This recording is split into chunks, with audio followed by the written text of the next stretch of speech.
Já está no ar o programa Nossa Terra, ao vivo e a cores para todo o Brasil. Shalom, Ruth. Shalom. Nós chegamos à sexta-feira, hoje é sexta-feira. Muita gente aí estava torcendo que chegasse a sexta-feira aí, por causa do feriado que teve na semana. Cada um quer curtir da sua maneira, né? Cada um tem o prazer de estabelecer-se de acordo com a sua vontade aqui na Terra. Mas um abraço bem forte para os nossos amigos, como Domingos César na cidade de Imperatriz, Paulo Roberto na Beira Marabá, Miguel Cassebe lá no São Félix, só gente da rádio. Vanderlei Mota e também o Zeca Moreno, Leves Oliveira, essa turma aí que trabalhou com a gente no rádio, o Zé Filho, e também o João Freitas, todos que fazem aí a Rede TV, né? A Rede TV aí em Marabá, TV Livre. Um abraço para o Félix Miranda e também para a dona Valderez, né? E todos que estão ligados com a gente aí, você aí da Polícia Civil, da Polícia Militar, da Polícia do Exército, Polícia Federal, você do DMTU, Guarda Municipal, você aí, ó, que está investido de autoridade, você que é juiz, você que é advogado, tenha um bom dia. Bom dia também para os comerciários, os comerciantes. Hoje é sexta-feira, é dia de vender bem, né? Nós vamos começar o programa falando da imobiliária Marabá.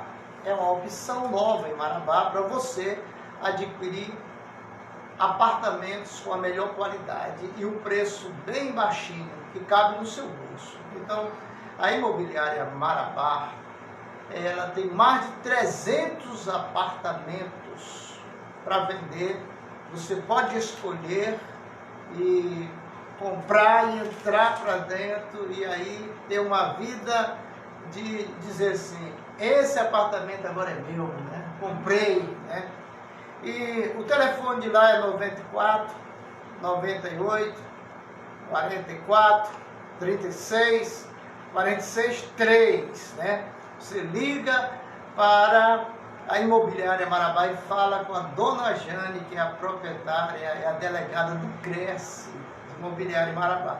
Você vai ter um acesso direto a todos os funcionários da imobiliária que vão te ajudar na compra da sua casa própria, na compra do seu apartamento, da sua chácara, da granja.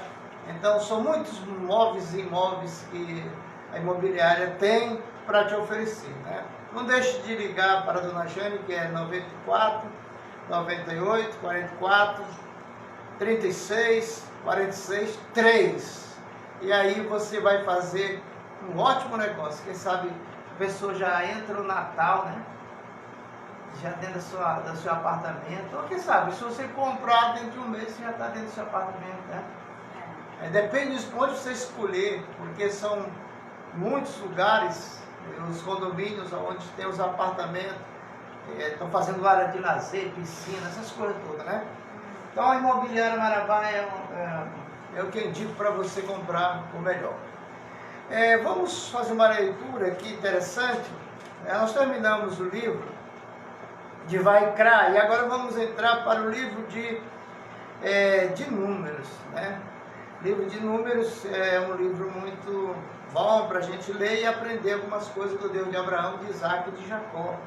Então, na divisão de Vaikra para Números, né?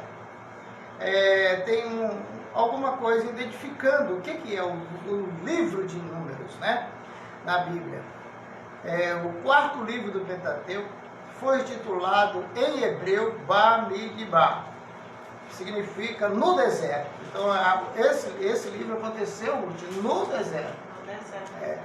Pois nele está narrado a história dos israelitas em sua permanência no deserto.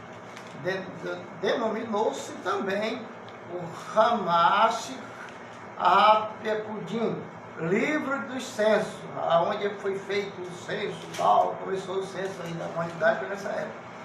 Pelos diversos censos incluídos em seus primeiros capítulos, a Bíblia da versão dos 70 chamou este livro de aritmos, palavras gregas que significa números. Entretanto, o verdadeiro sentido que os 70 quiseram dar à palavra aritmos foi a do censo. E na realidade, aqui ele está falando dos 70 judeus que foram presos e foram obrigados a traduzir a Bíblia para outros idiomas.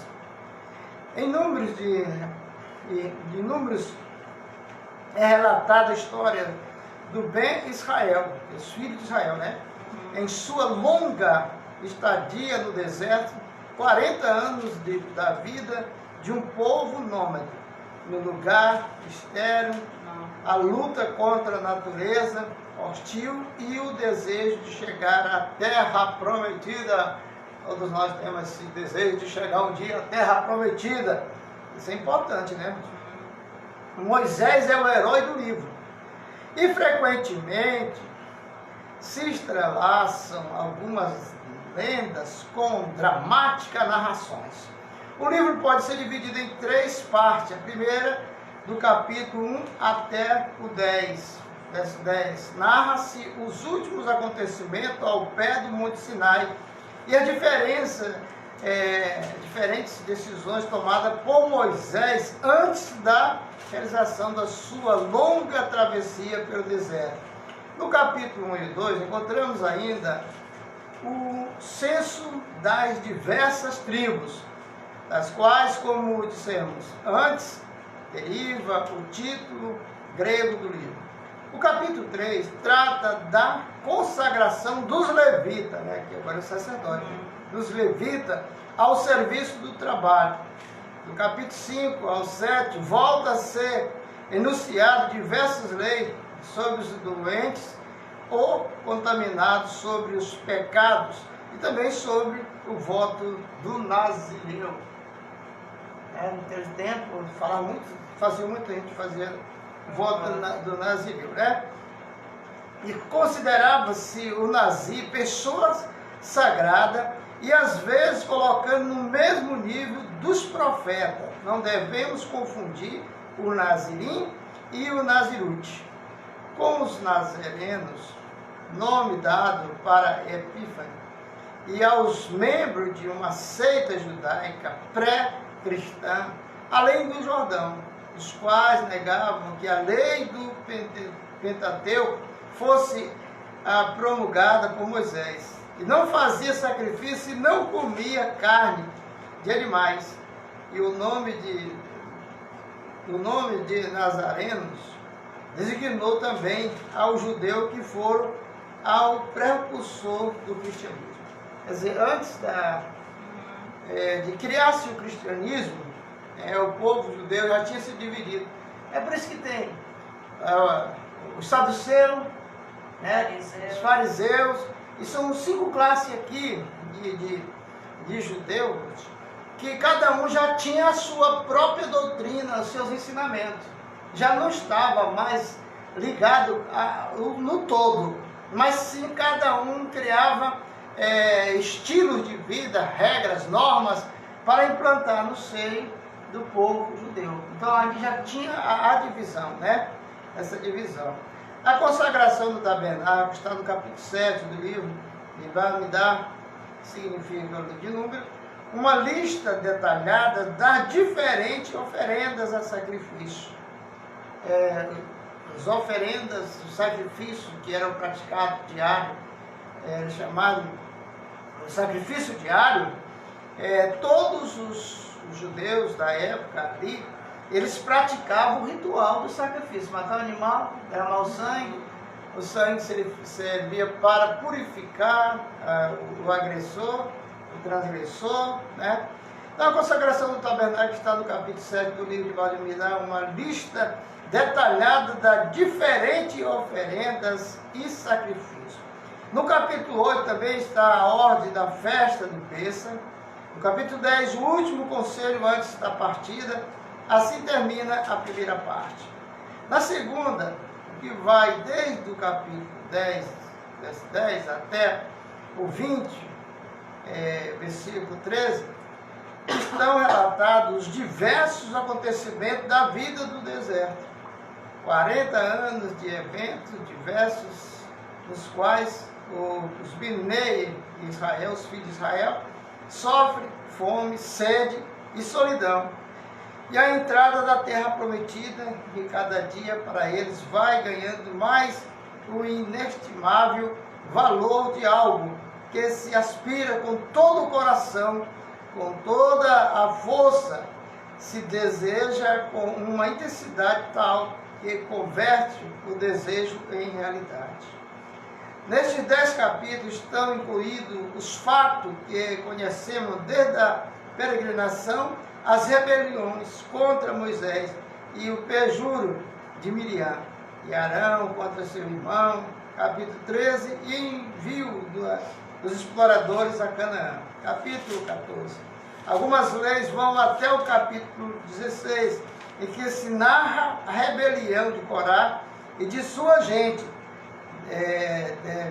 terminando com a morte de todos os rebeldes. Nos capítulos a seguir vai aparecer muita coisa boa. Crítico não tem conseguido precisar com exatidão sua autenticidade, a sua unidade, sem dúvida. Os mesmos críticos admitem que muitas de suas partes têm notável antiguidade. Nós mesmos, nos mesmos oráculos de Bileão, nota-se claramente ter sido escrito na época da travessia dos Bnei Israel pelo deserto. Em resumo, podemos dizer que Números é um livro que desperta muito interesse em todas as suas partes, por seu estilo dramático, legislativo e narrativo. Este livro contém 1.280 versículos.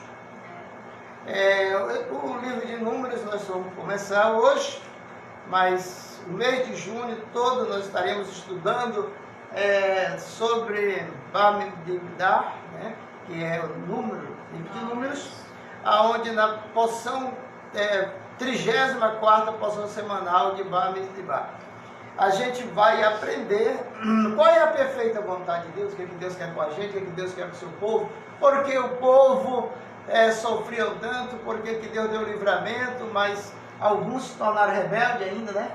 Mesmo recebendo o perdão que o Eterno deu, porque eles eram transgressores, mas eles não deixavam de mostrar a sua atitude de rebeldia, né? Aí você leu sobre o censo, né? Também cita aí no livro de Números.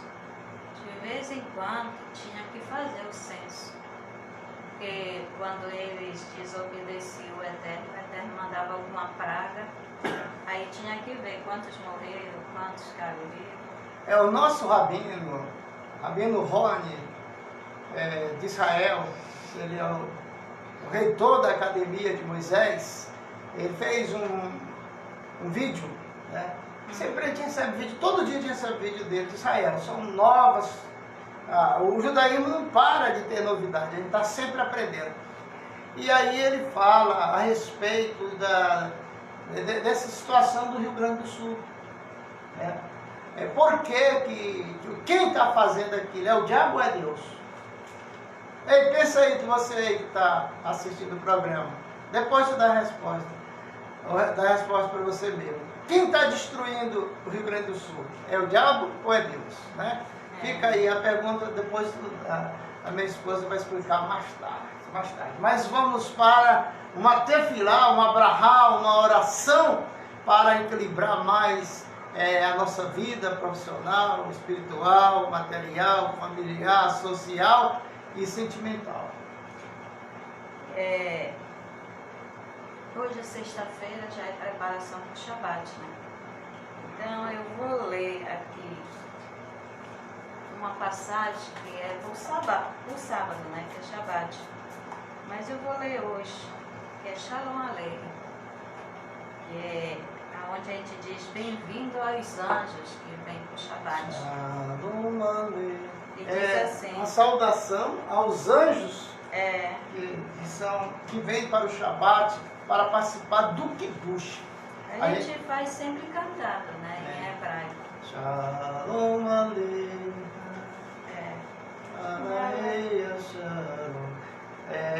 Quando a gente está fazendo o Kiddush, a gente canta esse hino aí, uma saudação ao Eterno, Hashem, e aos anjos que ele enviou para o Shabat, né? Para ajudar na santificação. Por que o judeu cumpre o Shabat? Primeiro, é porque é ordem divina. Segundo, é porque Deus manda anjo para nos ajudar.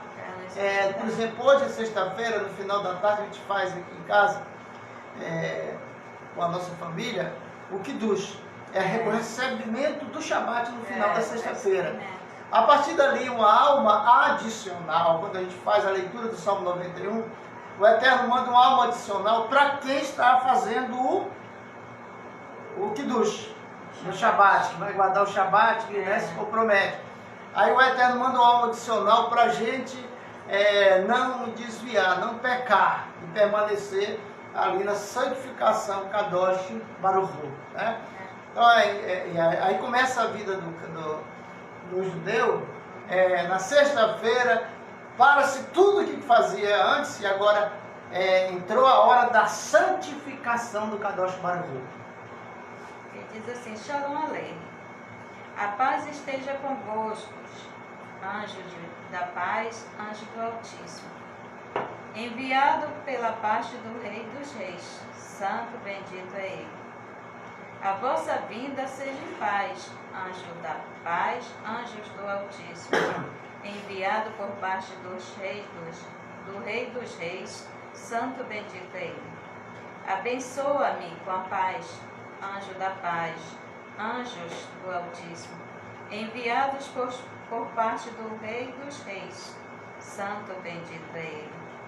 Que a vossa saída seja em paz, anjos da paz, anjos do Altíssimo, enviado por parte do Rei dos Reis, santo bendito é Ele.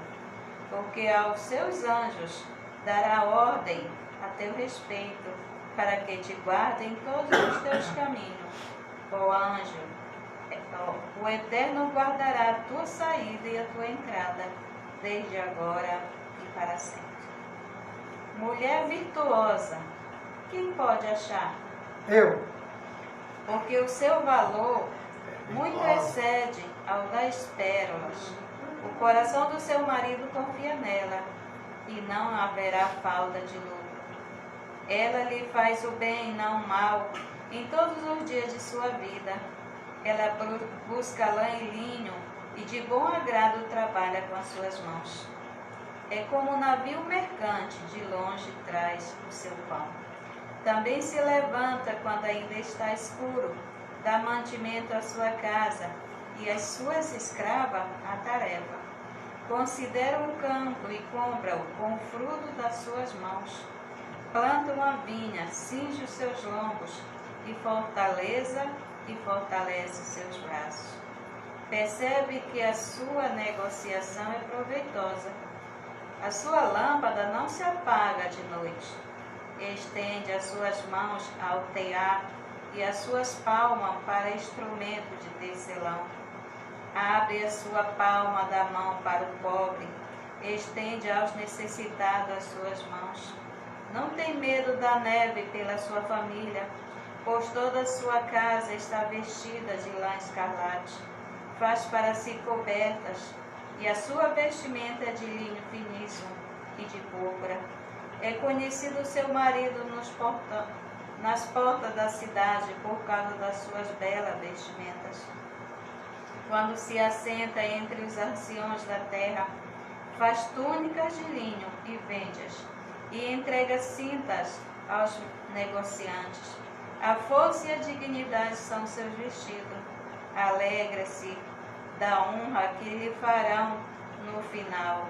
Abre a sua boca com sabedoria, e a lei da benevolência está na sua língua. Olha o bom andamento de sua casa, e não come o pão da preguiça. Seus filhos levantam-se e aclamam, Bem-aventurada também seja seu marido a louvar, dizendo: muitas mulheres têm procedido virtuosamente, mas tu a todas sobrepuja.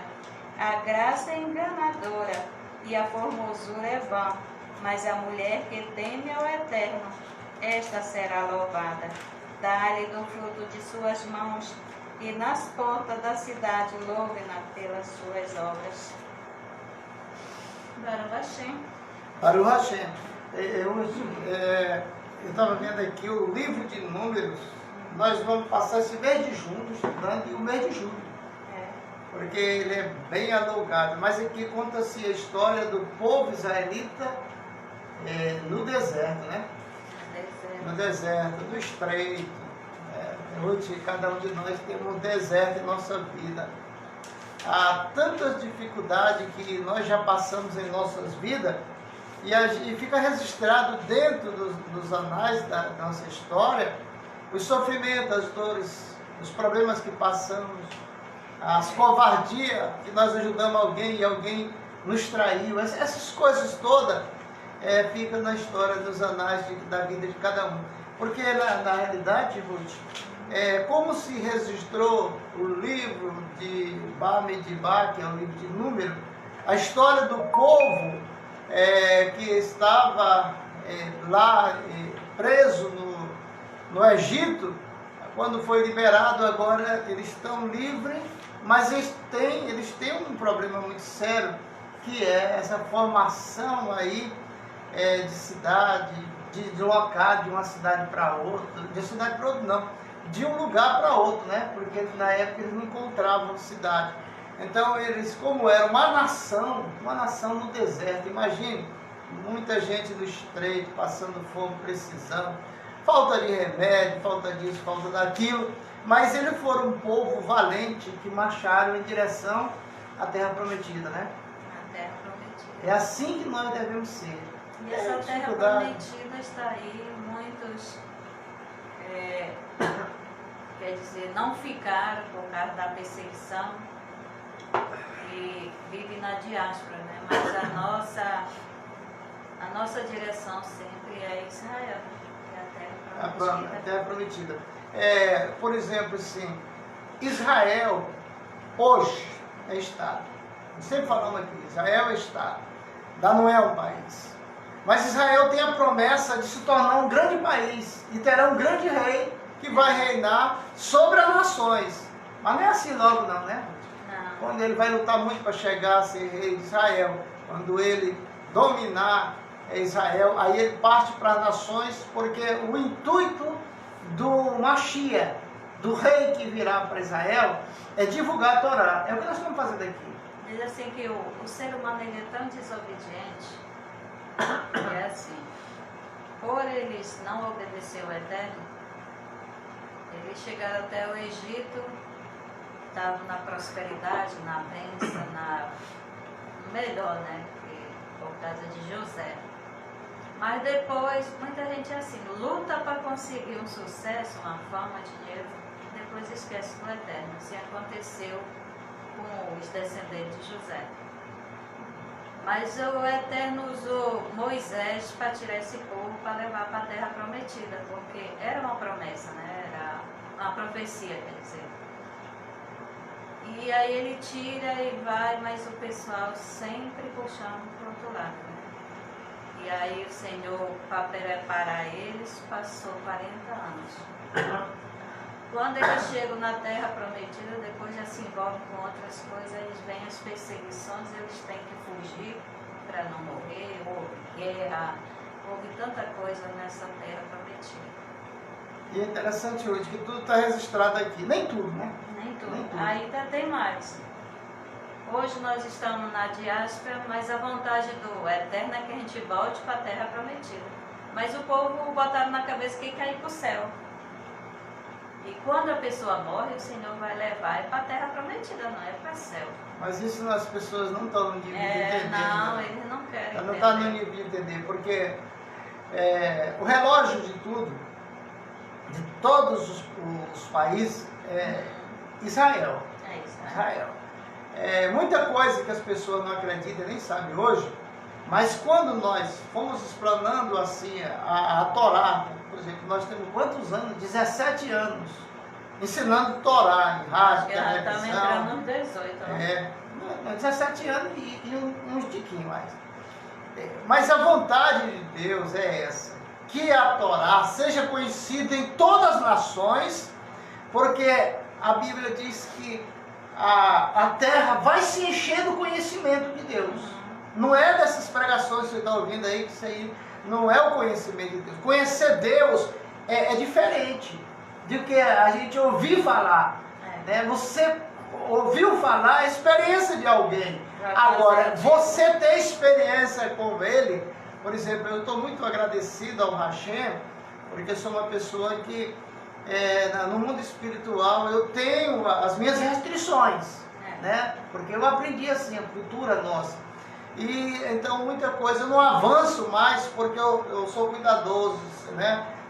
Naquele tempo eu tinha aquele negócio, isso aqui é de Deus, isso aqui é do diabo, isso aqui é de Deus. Mas tudo é de Deus, né? Aí quando você chega nesse patamar de conhecimento, que todas as coisas pertencem a ele, até o diabo é dele. Aí você não tem com quem brigar mais, porque quem briga com Deus perde, né? Então, a gente está vendo tanta atrocidade que está acontecendo no nosso Brasil, porque as pessoas estão brincando de religião e esquecendo que o Deus verdadeiro está de olho em todos. Está de olho em o olho que vê tudo. Está de olho em você. Está de olho em você. Então, o olho que vê tudo. Mas para nós, nós vivemos em uma diáspora. Por exemplo, assim, eu não nasci em Israel, você não nasceu em Israel. Você não é judia, eu não sou judeu, mas nós sentimos o chamado de servir ao Hashem no judaísmo. Nós somos descendentes, nós trazemos no nosso sangue o sangue judaico. Mas por quê?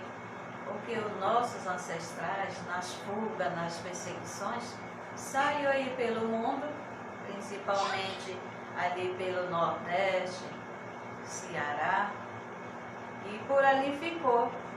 E muitos, pela perseguição, mudaram de nomes. Maranhão, Minas Gerais, tudo tem. Os remanescentes de Israel foram espalhados aqui no Brasil, na época das capitanias, né? 1650. Mas a nossa alma, por ser judaica, quando ela ouve qualquer coisa de Israel, ela sente. Tu sabia que tem israelita que nasceu em Israel, pai israelita, mãe israelita, e que ele não tem a alma israelita? Por isso que lá em Israel, 80% do judeu, do israelita, não são religiosos. Então 80% estão separados. Porque o ímpio, ele procura Deus, a conectar-se com Deus. Já o judeu tem Deus e larga. Então, por que nós estamos... O nosso compromisso, eu da minha esposa, da nossa família, é propagar a Torá, porque há uma profecia que diz que a terra vai se encher do conhecimento de Deus. E a gente sabe que o conhecimento de Deus está na Torá. Então, por isso, nós temos mais de 17 anos ensinando. Precisa de alguém para ensinar. Então, você quer aprender judaísmo, eu tenho encontrado muita gente aí interessada, estudando só, mas não adianta. Só fica... Não adianta. Uma brasa que sai do braseiro, ela apaga. Vai ali aquela que nunca pisou no braseiro, nunca vira brasa. Agora, você quer aprender, procura um rabino. Aí, ó, na cidade, Domingo César, tá me assistindo aí? Aí na tua cidade, Imperatriz, nós temos rabino aí, que é o rabino, irmão do rabino Moshe Mescante, lá de Belém do Pará. Ele tem uma sinagoga aí, no Maranhão, a Imperatriz, e ele dá assistência aí. No dia que você puder fazer uma reportagem lá com o nosso rabino, aí em Imperatriz, você vai lá, se identifique como repórter que você é e faça alguma matéria, porque é interessante você buscar conhecimento, né, Ruth? A gente, como falou no início, nós já temos de 17 a 18 anos estudando Torá. E quando a gente fica estudando, a gente vê que nós já estamos muito longe do Eterno, né? da presença. Irmãos, quando eu vejo o Rabino Moshe Mescani pregando direto de Israel da Academia de Moisés para o mundo, eu fico pensando, quando eu vejo ele pregar, ensinar, aí o meu conceito de mim mesmo, passa para zero. Eu não sei nada. É igual eu acho que eu não sei nada. Quando a gente, todo vídeo do Rabino Moshe, do Rabino Rony da Academia de Moisés, do Contraste, todos os vídeos dele eu paro para assistir, porque tem conteúdos que eu não sei. Tem. Eu estou sempre aprendendo com E ele. o judaísmo é assim, a gente nunca para de aprender, sempre tem coisas novas, né? Que a gente ainda não chegou lá para aprender. Eu fico encabulado assim, porque, olha, se você quer atrair o universo para ti, que é bom, velho, a gente estudava muito o Rabino Moraventura, em São Paulo. Moraventura, depois foi o Eliarro. Nós estudamos também sobre matérias bonitas e boas, Ensinando de Sião, lá de Minas Gerais, né? Que são messiânicos. Foi quando nós começamos aí, Robespierre, aprender muita coisa. Mas a gente viu que a gente precisava uma essência maior até chegar no... A gente foi crescendo. A maior instituição do mundo, judaica, em Israel, chama-se Academia de Moisés, no qual eu sou aluno há 3 anos, que é do Rabino Rony, aonde tem um trabalho muito especial. Até o ano passado, era para ter a primeira viagem assim, turística da Academia de Moisés, através dos diretores, para o país, para o Brasil. Inclusive eles lotaram, parece 1 ou 2 ônibus, que iam viajar para Israel. Mas quando explodiu a guerra, aconteceu a guerra, então parou. Estão esperando terminar essas guerras tudinho para voltar. Você que tem vontade de Israel, tem sede de ver aquelas coisas bíblicas, nós estaríamos aqui dentro do programa, quando terminar a guerra, nós estaríamos informando o preço, o valor que você pode participar. Daqui do Brasil mesmo, só daqui do Brasil tem 2 ônibus super lotados, né? Não é que a pessoa vai de ônibus, é só que a gente fala, assim, né? Super lotado. Até um certo ponto, né? Depois tem que ser de avião. Na realidade, você vai para São Paulo, aí voa Tel Aviv e aí vai para Israel. O que acontece? Quem tem condição paga um preço bem pouquinho e viaja tranquilo. Ou paga logo à vista, né? Porque é uma viagem que você nunca mais vai esquecer na sua vida. Se você puder levar sua mulher e seus filhos, a tua família nunca vai esquecer de Israel. Você vê, a gente ainda não viajou para Israel, mas só porque teve um casal que passou 10 dias com a gente já se sentiu assim privilegiado de ter alguém de dentro da cultura judaica, da Bíblia, um descendente, remanescente, que está aqui no nosso meio, né? Agora, uma coisa eu digo para você, judaísmo não é como outras religiões, que a pessoa vai para cá, vai para lá, muda a hora que quer. Judaísmo é o seguinte, é um caminho sem volta, é um caminho de sabedoria, é um caminho de conexão com Deus. Você sozinho se conectar com Deus, mas tem que ser através de rabino, da sinagoga, dos estudos da Torá, Talmud, Zohar e outros livros que nos ensina e nos auxilia. Mas vamos para o capítulo 1 de Números, né? Números Bad Midah, Aleph Bal Midah, que significa primeiro capítulo de Números. Eu já sei aí fazer alguma coisinha do hebraico. Gastei todo o meu hebraico só para falar essa palavra Aleph Bal Midah. Números capítulo 1. E começando do versículo 1 também.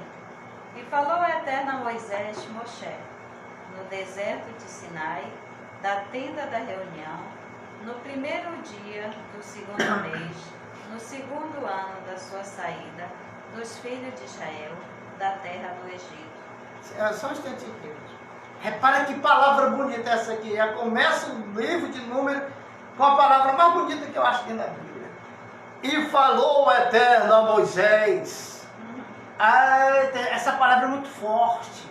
Aqui o pastor mesmo do povo judeu chama-se o Eterno, Hashem, porque ele vai direto ao líder chamado Moshe e passa as suas doutrinas, seus ensinamentos.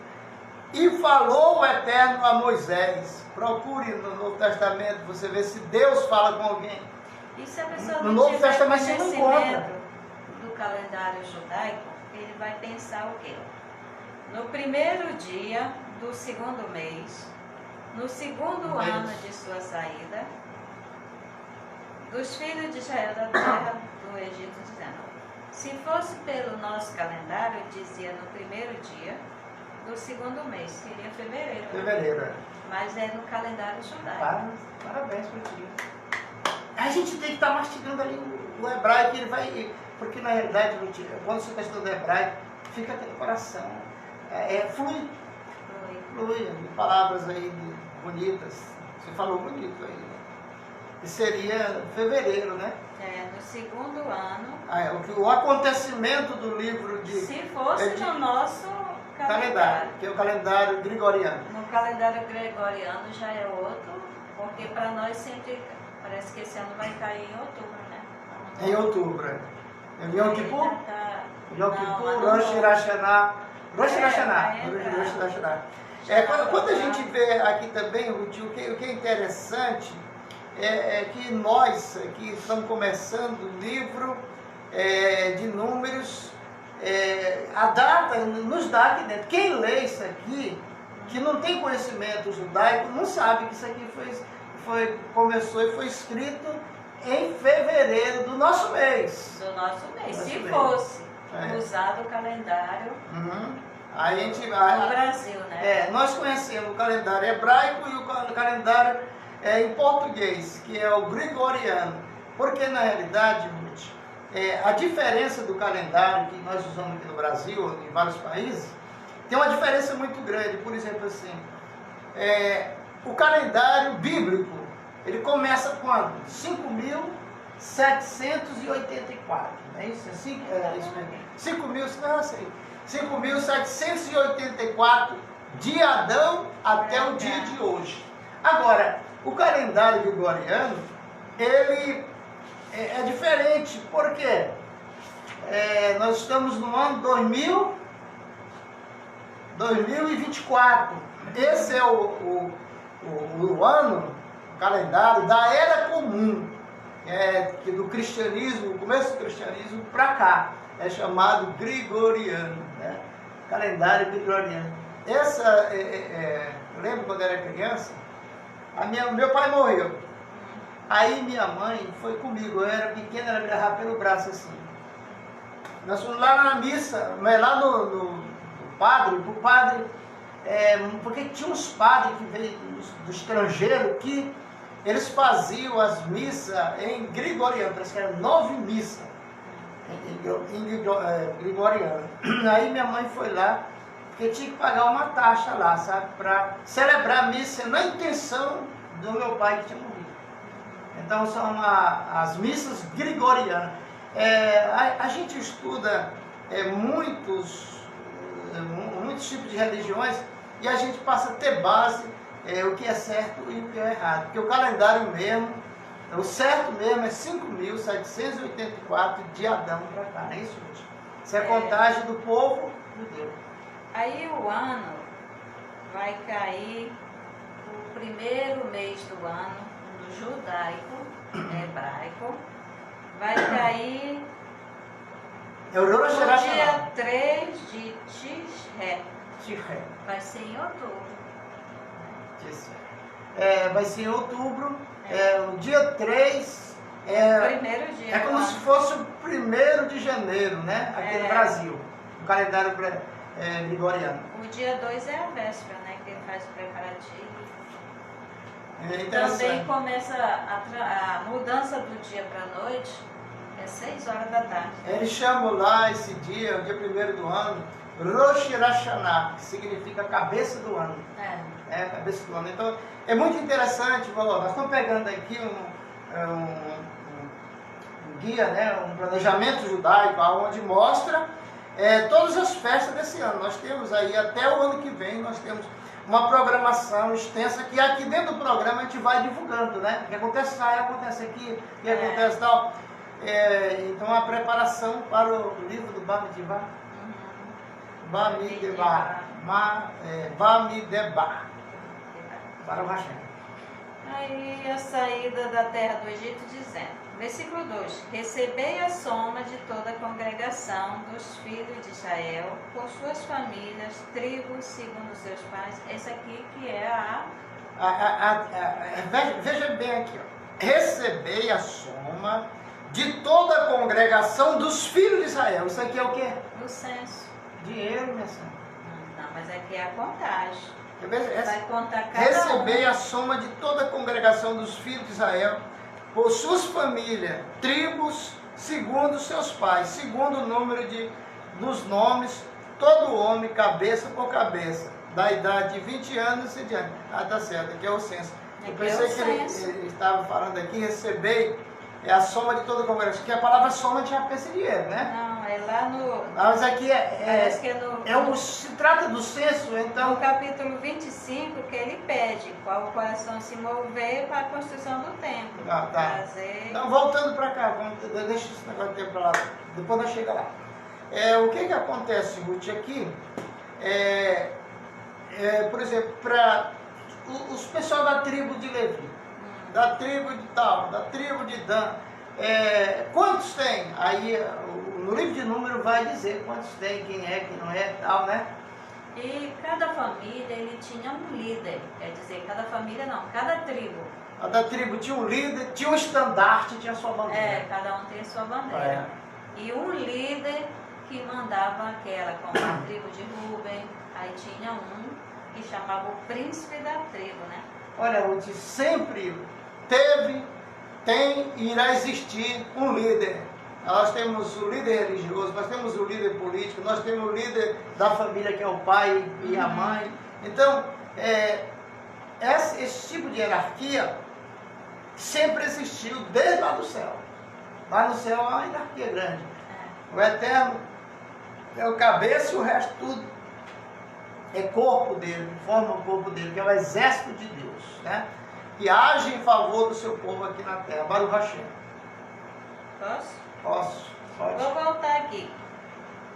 Versículo 2: recebei a soma de toda a congregação dos filhos de Israel por suas famílias, tribos, segundo seus pais, segundo o número dos nomes, todo homem, cabeça por cabeça, né? Da idade de 20 anos em diante, todo aquele que sai para o exército. Aqui, desde aquele tempo, já saía, a pessoa tinha que se preparar, quer dizer, o homem, né? Hoje em dia não, pode ser mulher e homem, para ir para o exército, servir, né? Serviço militar que chama. O exército, e aí já disse que é a partir de 20 anos, né? Em Israel. Esses contarei por sua turma, tu e Arão, e convosco estará cada tribo um homem, o qual seja a cabeça da casa de seus pais. E estes são os nomes dos homens que estão convosco. De Rubem, Elitissu, filho de Shedel. De Simão, Shelumiel, filho de Tessurissadai. De Judá, Nasson, filho de Aminadab. De Zahar, Netanel, filho de Tissu. De Zebulun, Eliabe, filho de Helon. Dos filhos de José, de Efraim, Elissamar, filho de Miúde. De Menashe, Galiel, filho de Pedatissu. De Benjamim, Abidã, filho de Guidone. De Dan, Ariezer, filho de Amishadai. De Asher, ou de Ashe, né? Pagiel, filho de Oham. De Gade, Elisafá, filho de Deuel. De Naphtali, Ahirá, filho de Enã. Estes são os que foram chamados da congregação, príncipe das tribos de seus pais. Eles eram cabeça dos milhares de Israel.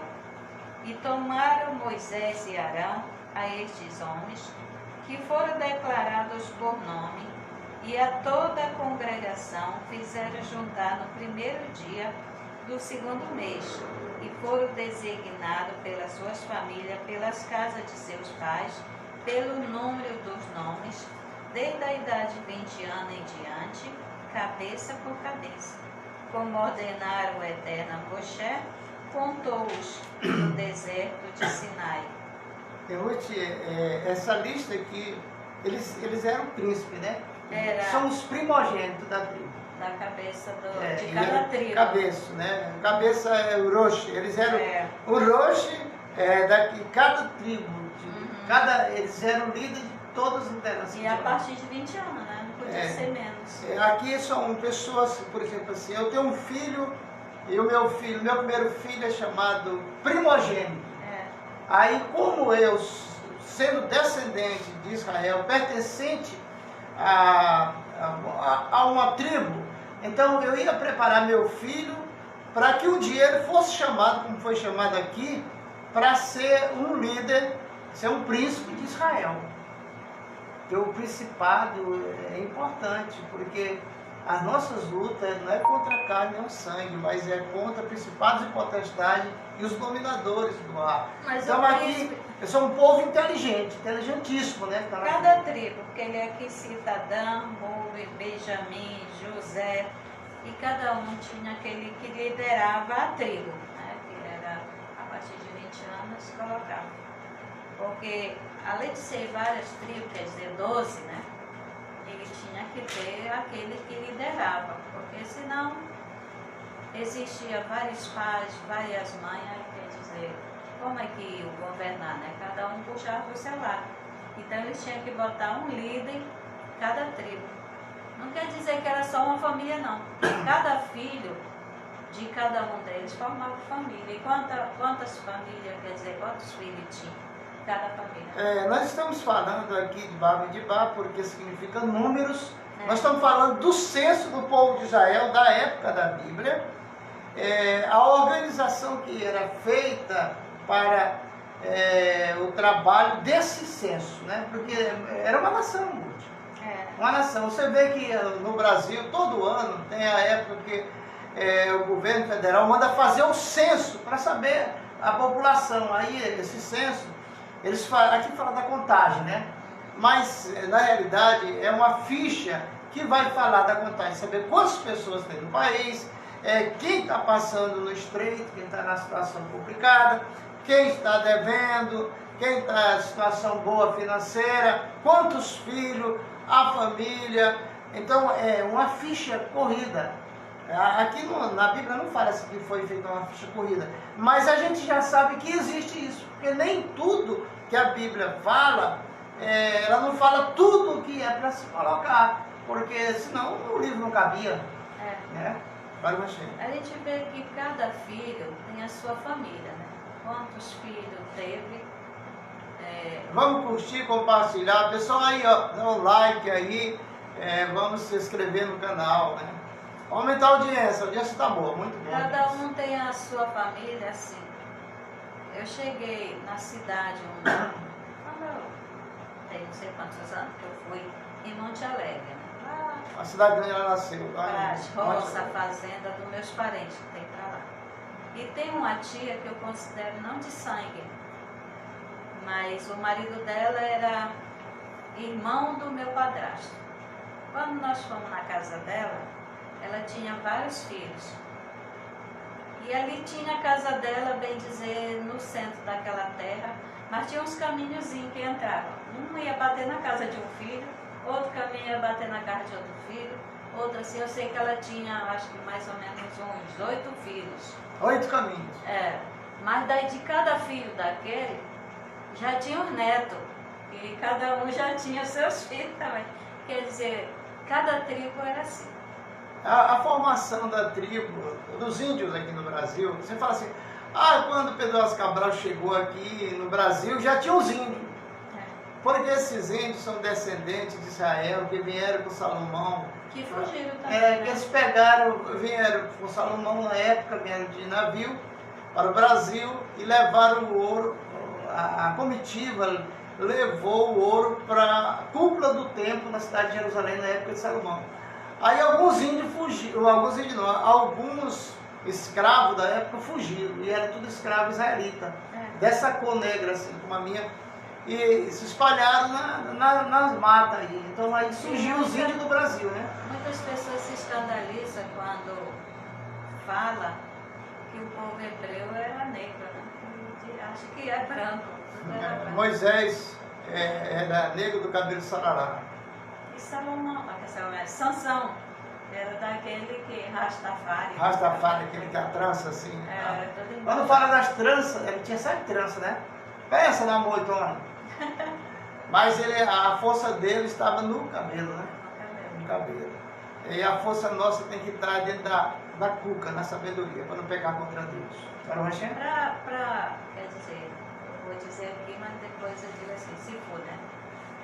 Diz que Santão ele tinha 2 almas. Por isso que ele tinha força. Quer dizer, ele tinha o quê, menino? 2 almas. Que é justamente os 2 filhos de Arão, né? Mas muitas pessoas dizem, não acredito. E se for verdade, como diz o outro? E se for verdade? Na sexta-feira, o ritual que se faz para recebimento do sábado, que chama Kiddush, cada um de nós fica portador de uma alma a mais. Que Deus manda essa alma para adicionar. A gente não vê, a gente não pega nela, ela não fala com a gente. O intuito dessa alma estar conosco 24 horas é que a gente não transgrida a lei de Deus e guarde o Shabat, né? Deixa eu ler aqui só tem uma passagem que faz que é outra aqui, é só a contagem do pessoal, né? Dos nomes. Versículo 2, receber a soma. Isso aqui é o resumo, o que nos diz os rabinos. Depois que eu entrei para o judaísmo, eu leio esse livro de número aí e já falo tudo no hebraico e faço a tradução. Mas antes, quando eu era só pastor, um curso de teologia e tal, eu lia esse livro aí, eu gaguejava, atrapalhava. Não sabia nem dizer o nome, né? Não sabia, né? Porque o hebraico, aqui mesmo transliterado, porque aqui não está em hebraico, está transliterado. Agora aquela página lá está toda no hebraico original. Mas essa página aqui, ela está transliterada, ela não está traduzida. Uma parte que está traduzida é o português, mas a parte transliterada que é o som da palavra original. Aí facilitou muito, porque a gente adentrou assim, com os conhecimentos que a gente tinha de teologia, de seminário. Quando você entra para o judaísmo, você entende a Bíblia mais fácil. Aqui no capítulo 1, versículo 2, recebei a soma, porque foram contados, né, o censo. Esta porção semanal relata a realização do segundo censo entre o povo de Israel e a ordem da distribuição das tribos, em 4 grupos de 3 ao redor do tabernáculo. Tem lugar que tem esse quadro, né? Feito as tendas ao redor do tabernáculo. Nós temos, eu levei para lá para casa do Daniel, aquela foto do tabernáculo e em volta as 2 tribos de Israel. Bem na frente da tribo de Dan. Luivan Matos, alô Luivan Matos, um abraço para você, meu amigo, e toda a sua família. Ei Luivan, esse ano eu ando a tua vitória, meu irmão. Viu? Vai com Deus que Deus vai te dar a grande bênção. O que imediatamente ressalta-se neste censo é a organização em divisões e a preparação para a entrada Eret Israel, quer dizer, a terra de Israel. 600.000 homens em condição de luta, da idade de 20 a 60 anos. Quer dizer, hoje em dia um homem de 60 anos já não vai para a guerra, né? Mas aqui ele já... Mas se o exército me chamar, eu vou. De 20... Estou com 66, mas ainda aguenta dar uns tiros. Mas isso aí é a base de Israel. São leis, normas, né? Porque... É porque naquele tempo os homens, quer dizer, o ser humano vivia muitos anos. Vê que Sara viveu 127 anos. Mas o que a Bíblia faz é honrar os anciões. Nós chamamos Zaqueu, né? Mas naquele tempo era para lutar mesmo. Mas, por exemplo, assim, Moisés. Quando Moisés começou o ministério dele? 80 anos. E ele lutava. Quanto tempo ele reinou aqui na terra, Moisés? 40 anos, 120 anos. Morreu com 120 anos e antes de morrer, ele pegava uma linha, enfiava na agulha e costurava. Aí a Bíblia disse que Moisés não perdeu a luz dos olhos. Mas também tem a mão do Eterno aí. A gente vê tudo é ele, para ele. Que Moisés, porque ele bateu na pedra, não era para ele ter batido, para jorrar água para o povo beber, ele estava tão estressado nesse dia por causa do povo, que ele tocou, ele bateu, né, com o cajado. O Eterno castigou ele e não deixou ele entrar na terra prometida. Mas o Eterno abriu a visão dele, que ele viu ela todinha a terra. O Senhor abriu. E mostrou para ele. O Eterno mostrou a terra prometida para ele. Ele não entrou. E ele calado. Mas ele era um servo. E aceitou, né? Porque lutou tanto para conseguir a terra prometida, quando consegue, ele não pode pisar. Para trazer o povo, para libertar o povo, e depois ele não tem direito. Mas aí, sabe o que é? É o nosso erro. A gente é ruim aqui dentro. A obediência de aceitar. A gente passa o tempo todo querendo ser bom, mas aqui tem uma força chamada Etsarará, que é o instinto animal que entrou em Adão e Eva, que está na humanidade até hoje. E esse Etsarará não é um espírito, não é uma alma, é o instinto animal, é a parte animal do ser humano, e isso aí nos leva a desobedecer a Deus. Por isso que muita gente, o apóstolo Paulo dizia, eita, o negócio está pegando, o que foi? Rapaz, aquilo que eu não quero fazer eu faço, pobre e miserável sou eu, desgraçado, miserável. Mas também, bora lá, Moisés tinha quantos anos quando ele entrou no ministério? Nós falamos agora dele. 80 anos. 80 anos. Ele passou quantos anos no deserto? 40 anos. E o total? 120 anos. Eu fiz a conta já. 120 anos. Foi o que ele viveu. Um homem, para chegar a essa idade, é poucos. Mas guerreiro. Só aqueles que passou pelo holocausto. Nós vamos dar um estudo aqui dentro da programação. Do programa Nossa Terra, sobre, por exemplo, se Jacó brigou com um anjo. Um anjo só destruía nações. Matou 180 mil soldados, um anjo só, de Israel. De Davi foi lá e matou. Quando bate de frente com Jacó, eles lutam mesmo, brigam. Porque Jacó, segundo as profecias, Jacó tinha força de 1000 homens. E o Deus de Abraão, de Isaac e de Jacó fala disso no futuro. Nós vamos dar um estudo aqui mostrando que no futuro os servos fiéis a Deus terão força de 1000 homens. Você vê que Jacó, quando ele foge pelo irmão, a perseguição, ele fugiu. Mas quando ele chega na cidade, é a cidade e a terra lá do sogro dele, que ainda não era só Tio. Lá de Jetro? Não é Jetro já é Moisés. Aí ele chega... tá falando de Jacó, é Labão. Labão. Ele chega, tem um poço. Olha o nome do homem, Labão. Já vê que engano. Tem um poço. Só que aquele poço, para tirar a tampa, ela tinha que ter muitos homens para tirar, né? As mulheres vão buscar água, mas elas não tinham força de tirar a tampa. Mas Jacó, quando ele chegou, ele tirou sozinho. Mas por quê? Ele tinha força. Aí que você vai... Vamos lá, aconteceu isso com Moisés. Também. Que Moisés foi lá quando ele foi expulso lá de... ele não foi expulso, ele fugiu. Porque ele matou um homem e enterrou na areia. Aí teve que fugir. Aí depois o rei mandou derrubar toda a honraria de Moisés, tirar toda a placa que tinha o nome de Moisés das construções. As maiores construções do Egito daquela época foi Moisés que fez, porque Moisés era engenheiro, um arquiteto. E ele era um guerreiro, ele tinha várias funções, né? Porque sempre um servo, uma serva de Deus, não é só uma coisa só, não, eu sou isso, eu trabalho nisso, isso é meu ofício. Isso aí é um atestado. Porque a nossa mente tem capacidade de aprender tudo o que tem nesse mundo, nós podemos aprender, porque Deus fez a nossa mente, o nosso cérebro perfeito. Nós é que estragamos com preguiça. Deixa de fazer aquilo, e aquilo ali vai acumulando o quê? Tornando-se um cérebro que não produz muito, só produz um pouco, só acha que faz aquilo. Mas o servo de Deus, a serva de Deus, você vê a mulher virtuosa, relata a mulher virtuosa.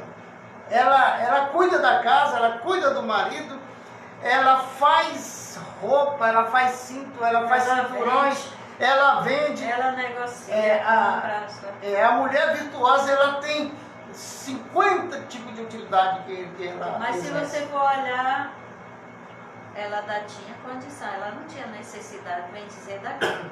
Porque ela tinha empregada na casa dela. Porque tem lugar que a gente lê que diz que ela tinha servas. Hoje eu li, no Sidu, diz que ela tinha escrava, né? Quer dizer, que fazia tudo dentro de casa. Se fosse outra, ficava só passeando. Mas uma mulher de Deus, mas ela não é demente. Ela dava assistência à sua casa. E ainda ajudava ainda na rua os necessitados. Então isso aí, qualquer pessoa pode ser dinâmica, agora tem que deixar a preguiça de lado, senão não vai. Porque diz assim, muitos homens, quando ele vai escolher uma mulher, ele escolhe pela beleza dela.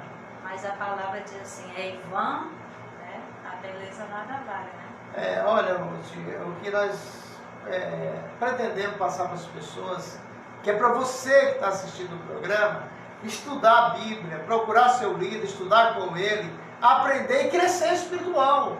Como Jacó chegou ao nível de Israel, que é um nível espiritual, não é só o nome de Israel, o país, o estado, não. O nível espiritual que Jacó chegou é o nível chamado Israel, mas é porque o nível espiritual é essa vontade de Deus no coração dele, que todos nós, os servos e a serva, venha a ser igual Jacó, Abraão. Né? Deixa eu dar continuidade, que nosso tempo está acabando. Diz assim, além disso, a Torá quer fazer notar, por meio do censo, a comparação com as 70 almas, o total de israelita que havia estabelecido no Egito na época de Jacó. Quando Jacó chegou no Egito, com ele foi 70 almas. 70 almas. E agora, quantos saíram? Aqui diz que é quantos? 600 homens de guerra. 1.000 homens. 600 mil? 600 mil homens, é isso mesmo. Em condição de lutar. 600 guerreiros. 600 mil guerreiros. Mil. Saiu lá da terra de Jacó, quantos? Quando chegou no da Egito, coxa de Jacó saiu 70 almas. Né? Só a família. Quando ele chegou no Egito, né? Muitas e vezes. Quando ele saiu. Você que é líder e está cuidando de levantar alguém para ser teu sucessor. Em primeiro lugar, lembra da tua coxa, daqueles que saíram da tua coxa, que pode ser o teu sucessor e você não está dando crédito, não está vendo. Mas prepare. Agora você faz a pergunta, por que vai sair da coxa? O que tem a ver coxa com filhos? Essas aí são palavras, são frases figurativas. Porque tem palavras que se for colocado na Bíblia ou na Torá, muitos se escandalizam. Quando o servo fez com o seu senhor o juramento de buscar uma noiva para o seu filho numa terra longínqua. Abraão e Isaac. Aí ele fez o juramento da coxa. Na coxa, botou a mão. Não é a mão na coxa, mas não é na coxa, é em outro lugar. É porque a Bíblia, quando você estuda, você pesquisa bem mesmo, você vai achar as respostas que você quer. Está nela. Ela mesmo fala, ela mesmo te ensina e te faz recordar aquilo que você aprendeu. Porque eu estava olhando aí, Tem um país aí que criou uma calamidade grande aí. E ele já está começando a propagar essa calamidade.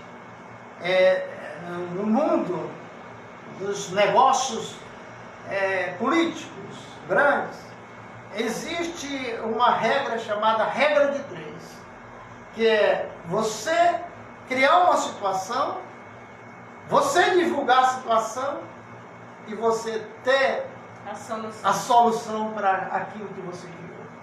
Aí você aparece como o quê? Como um herói. Muitos heróis aí são de Araque. De Araque. Eles montam a regra de 3. E aí o povo acredita naquilo que eles falam. Porque primeiro o quê? Vai acontecer uma coisa aqui. Tá, uma calamidade, uma enfermidade, alguma coisa. Aí todo mundo quer saber aquilo. Aí entra a mídia. Divulga aquilo. Quer dizer, primeiro eles criam a situação, faz a divulgação e depois vem com a solução. Né? Aí esse que é o herói. Rapaz, aí depois vai ver que não é isso. Bora continuar aqui para nós terminar? Era de Araque. Ou seja, apesar das perseguições, o povo de Israel se multiplicou tal como havia sido prometido aos patriarcas. Além disso, o censo mostra aqueles que vivem numa continuidade e num povo, que este não é senão um grupamento de indivíduos. A Torá se baseia no valor individual para uni-los. Quer dizer, o que o Eterno prometeu a Abraão depois do sacrifício de Isaac? Por causa dele seria bendita toda a família. Toda a família da terra. Que vem por ele, né? Foi um dos primeiros. Porque na realidade, Abraão foi o ícone, foi o princípio do povo hebreu. Porque a palavra hebreu, muitos falam assim, mas vem lá de Hebron, vem não sei o quê.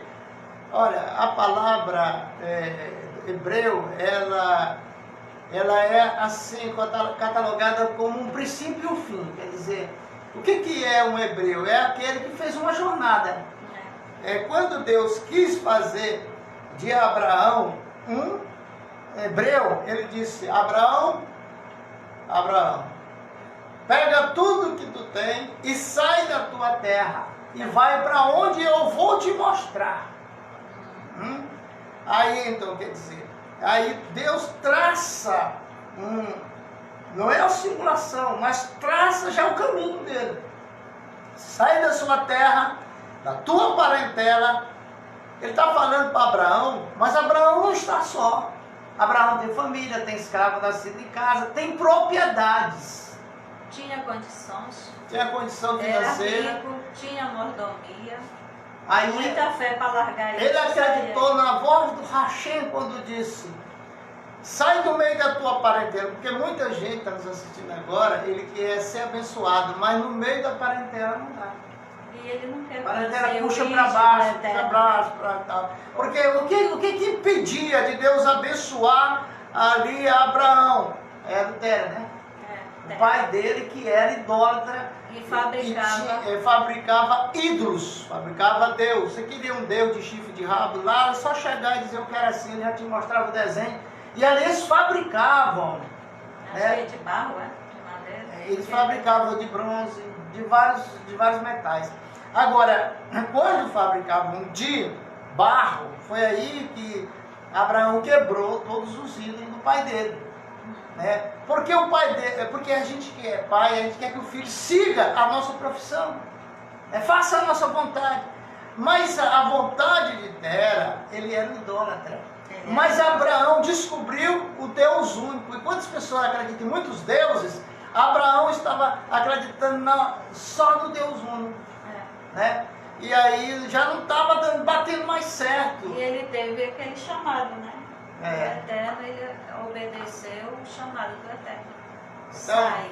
Muitas vezes é necessário você sair para divulgar também. O próprio Abraão, ele é considerado aquele menor frasco de perfume. Porque antigamente o perfume que era pequenininho parece que era o melhor, né? Assim é comparado. Olha, Muitas vezes nós temos que sair do meio da nossa parentela, dos nossos amigos. Só dar um exemplo aqui do Domingos César, jornalista de Imperatriz. Meu amigo. Eu gosto dele. Aí, olha, preste bem atenção uma coisa. Domingos César era aqui em Marabá, um jornalista. Foi secretário de comunicação da prefeitura. Um cara que teve um emprego lá na Câmara e tal. Um cara bem. Mas ele queria um alvo maior. O irmão dele, Zeca Tocantins, mora em Imperatriz. Que é cantor, tal, ganhando os festivais, tudo na época. Aí, então, o que ele viu? Ele viu que se ele saísse de Marabá, porque aqui em Marabá, você juntava comigo e outros, a gente bebia cachaça, cerveja, essas coisas assim. Ia para a Seresta, aquele tempo da nossa juventude. Mas ele viu que se ele permanecesse aqui, ele ia ser um pé inchado. Né? Aí o que ele fez? Ele foi para Imperatriz, para o Maranhão.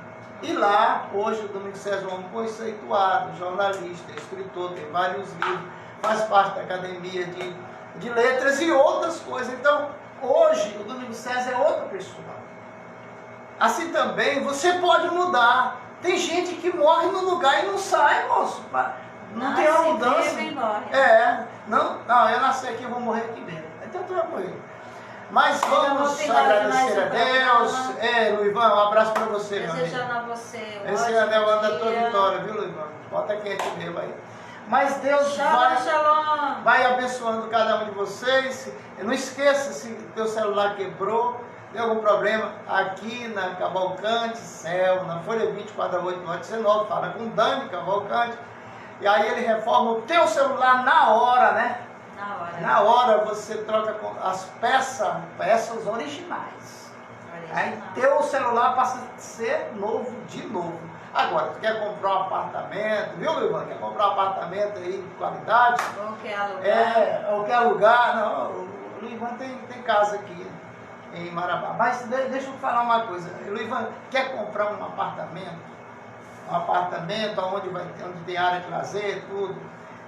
Você procura a imobiliária Marabá, né? Marabá Imobiliária, essa aqui, lá tem a doutora Jane, tem uma equipe de atendentes lá, você precisa ver, são atendentes de excelência, todo, né, de gravatinha, tal, negócio arrumado. Você chega lá, você dá vontade de comprar logo os apartamentos, tem 300 apartamentos lá para vender. Então, você, meu amigo, com aquele que tem área para final de semana, uma piscina, local de fazer churrasco. Nós entramos numa casa que parecia uma casa de cinema.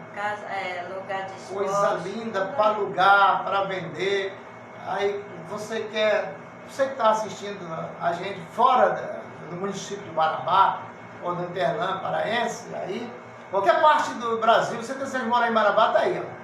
Marabá Imobiliário. Você vem direto com a doutora Jane. E cadê o número do telefone? Eu já falei agora o telefone. Tem aqui, mas está pelo contrário. Mas eu pedi para o Matheus falar com ela para trocar esse banner aqui e trazer pelo contrário. Porque a câmera, ela inverte. Aí fica o contrário. Para nós aqui está normal, mas para quem está assistindo... Então, tem um bom final de semana. Ei, se você for beber, não dirija. Se você for dirigir, não beba. Não coloque a sua família em risco. Chegou aí a sexta-feira, tem um sábado, tem um domingo aí para você desfrutar. Tem a Praia de Tucunaré, né? A Praia de Tucunaré. Está dando muita gente. A gente olha para lá. Não, disse que eu falei com a Ana, lá do Cabelo Seco, a Ana Luísa, ela estava me falando. E parece que o povo de Marabá no domingo passado foi todo para a praia. A praia estava cheia de gente. Mas ela está grande. Mas o calor está imenso. Né? Ela disse que era o calor. É o fogo da gata que está dando um povo aí. Mas vamos encerrar o programa agradecendo a Deus por essa audiência, agradecendo a Deus por você. Não esqueça de compartilhar, de curtir. Pegue esse programa, mande no WhatsApp para o pessoal do teu WhatsApp. Vamos fluir aí o programa. A gente está satisfeito porque aquilo que nós estamos produzindo aqui está tendo retorno e o nosso retorno é a sua audiência. Tenha um bom dia, fique na paz. Shalom, shalom, shalom.